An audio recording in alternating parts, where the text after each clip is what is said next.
Salam with Physicians for Human Rights just returned from Bahrain.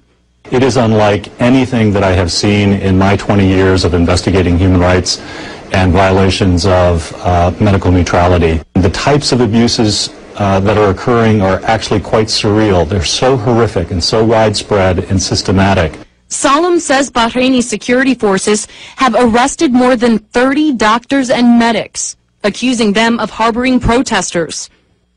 It is my firm belief that the Bahraini government and its security forces are targeting physicians and nurses and other people who have eyewitness testimony to their atrocities, specifically because they're the credible people who have specific evidence of the atrocities of the Bahraini government. PHR says Bahraini security forces have also created a climate of fear so that patients, especially those involved in protests, have avoided getting urgent medical treatment.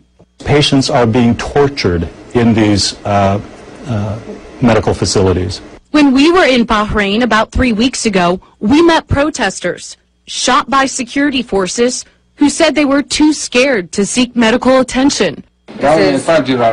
Birdside says that the police have been using this to shoot them. So he got out of the hospital bed and ran away. Yeah, because he was afraid. He said he took a razor blade on his own and cut the bullets out of his leg because he was too scared to go to the hospital. Because he says that the riot police came in and beat him while he was in his hospital bed. So he fled.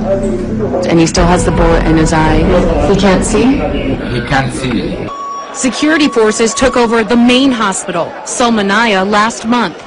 PHR documented cases where police dragged patients out of their hospital beds late at night and tortured them.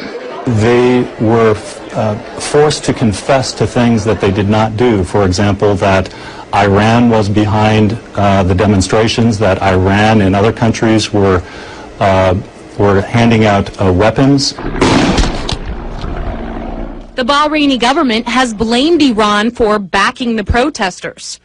Officials also told CNN that security forces are at Salmanaya Hospital to protect it from unruly protesters, and that it's now functioning normally. Well, I understand that that's what the government is saying, but the reality is quite different. When we arrived, we were met by men wearing armed assault rifles.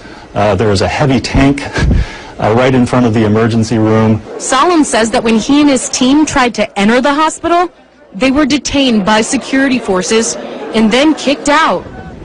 PHR says the Bahraini government is violating numerous international laws and wants the U.S. and UN to push for an immediate investigation. Amber Lyon, CNN.